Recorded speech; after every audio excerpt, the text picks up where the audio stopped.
Hello everyone, আসসালামু আলাইকুম। Welcome to my new YouTube channel. আপনারা যদি এই রকম বাচ্চাদের ফ্রক তৈরি করতে চান তাহলে আমার এই ভিডিওটি স্কিপ না করে পুরোটা দেখতে থাকুন।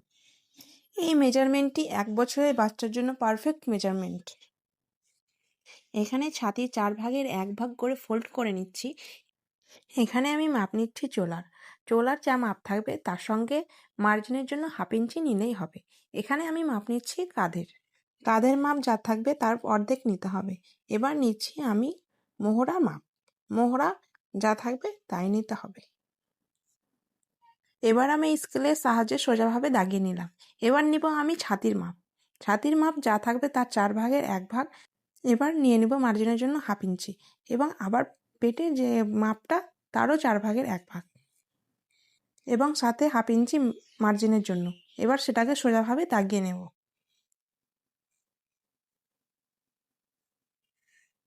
এবার আমরা চলে যাব কাটিংয়ে। এবার আমরা সেগুলো দাগ বরাবর আমরা সমানভাবে কেটে নেব।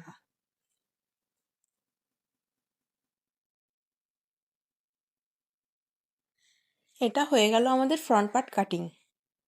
এবার চলে আসলাম আমরা ব্যাক পার্ট কাটার জন্য আমাদের কাপড়টাকে 2 ভাঁজ করে নিতে হবে এবং আমি কাপড়ের গোটা দিকটা 1 ইঞ্চি মুড়ে দিচ্ছি বোতাম পটি এবং ঘাট পটির জন্য।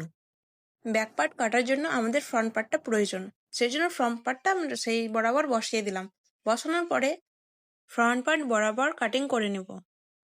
ফ্রন্ট পার্টের গলার জন্য প্রথমেই নিচ্ছি কাঁধ বরাবর 2 ইঞ্চি এবং গলার লম্বার জন্য 2.5 ইঞ্চি। এবার আমরা কাটিংয়ের জন্য শেপ দিয়ে নিব।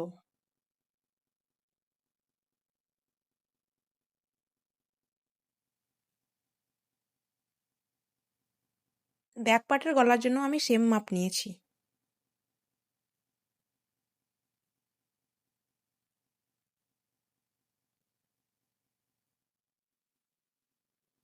ঘাট পটি এবং বোতাম পটির জন্য যেটা মাপ নিয়েছিলাম আমি সেটা এবার মিডিল বরাবর কেটে দেব। এখানে আমি ঘেরের জন্য কাপড় নিচ্ছি লম্বাই 8.5 ইঞ্চি এবং চওড়াই 36 ইঞ্চি। এবার আপনাদের ঘের অনুযায়ী আপনারা কাপড়টা কমিয়ে কিংবা বাড়িয়ে নিতে পারেন। এবার আমি 36 ইঞ্চিকে আবার ডবল করে নিলাম, কারণ 36 ইঞ্চি সামনের পার্টের জন্য, 36 ইঞ্চি পিছনের পার্টের জন্য। আমাদের কাটিং ডান। এবার আমরা চলে যাব সেলাইয়ের জন্য প্রথমেই চলে যাব আমরা ব্যাক পার্টে, কারণ ফ্রন্ট পার্টে আমাদের তেমন কোনো কাজ নেই। এখানে বোতাম পটির জন্য আরও এক্সট্রা 1 ইঞ্চি কাপড় আমরা কেটে নেব। ব্যাক সাইডের ঘাট পটিটা আমরা সেলাই করে নেব।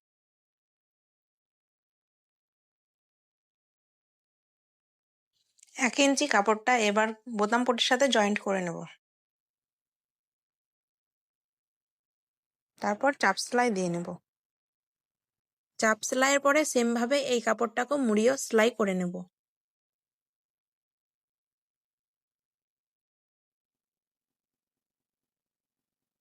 এরপর ঘাট পটি এবং বোতাম পটি দুটো অংশকে একসাথে যুক্ত করে সেলাই করে নেব। তারপরে আমরা চলে আসলাম ঘেরের কুচির জন্য আমাদের যেভাবে কুচি দিয়ে নিতে হবে, তারপরে কুচির ওপরে সেলাই দিয়ে নিতে হবে। আমি যেমনভাবে দেখাচ্ছি তেমনভাবে পুরোটাই কুচি করে নিতে হবে।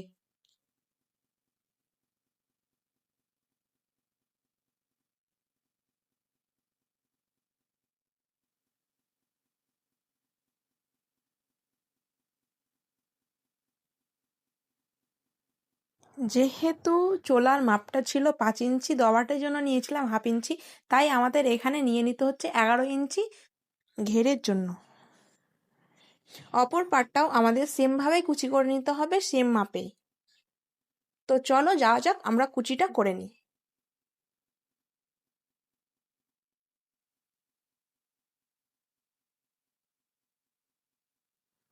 আবারও চলে আসলাম সেই ব্যাক পার্ট ফ্রন্ট পার্ট নিয়ে। এবার আমাদের কাঁধগুলো জয়েন্ট করে দিতে হবে।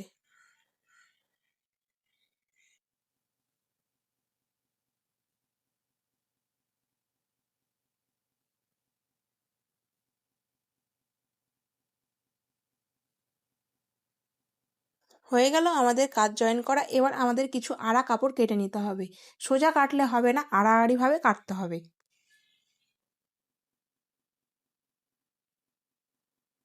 এবার এই কাপড়ের টুকরোগুলো আমাদের উল্টো সাইডে দুই মোহরা এবং গলাতে লাগাতে হবে। তো চলো সেলাই করে নেওয়া যাক।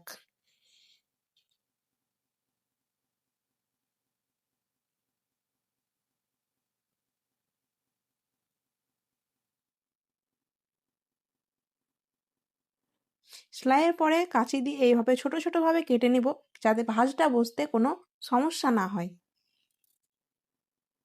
এবার সোজা দিকে ঘুরিয়ে নিয়ে ভাঁজ করে আমরা সেলাই করে নেব।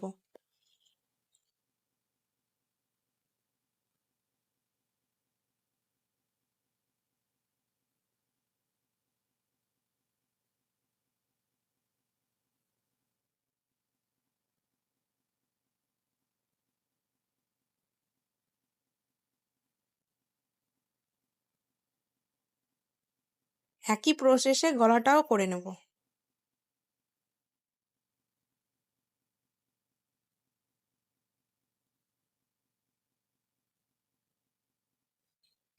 এবার আমরা কুচিটা জয়েন্ট করে নেব।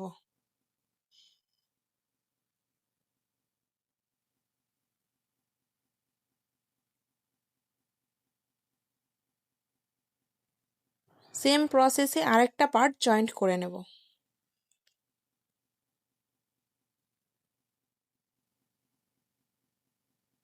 সেলাই হয়ে গেলে আমরা তার উপরে একটা চাপ সেলাই দিয়ে নেব।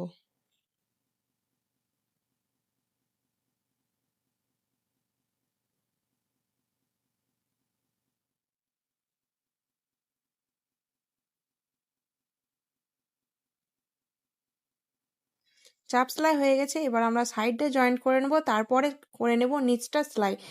নিচটা মোড়ানোর জন্য যতটা কম পারা যায় ততটাই দাবাট নেব। বাচ্চাদের ড্রেস যত অল্প নেব ততটাই দেখতে ভালো লাগবে।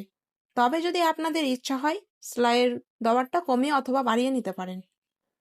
আমাদের সেলাইয়ের কাজ কমপ্লিট। আমরা দেখে নেব শেষ ফিনিশিংয়ের পরে আমাদের ড্রেসটা দেখতে কেমন হয়েছে। তো চলো আমি ঘাট এবং বোতাম রেডি করে নিয়ে চলে আসছি। তো চলে আসলাম আমি ঘাট এবং বোতাম করে নিয়ে। তোমরা দেখতে পাচ্ছ যে আমি একটা ফুল লাগিয়েছি। তো এই ফুল তৈরি করাটা আমি তোমাদের ভিডিওতে দেখাইনি। যদি দেখতে চাও তাহলে অবশ্যই কমেন্টে জানিও।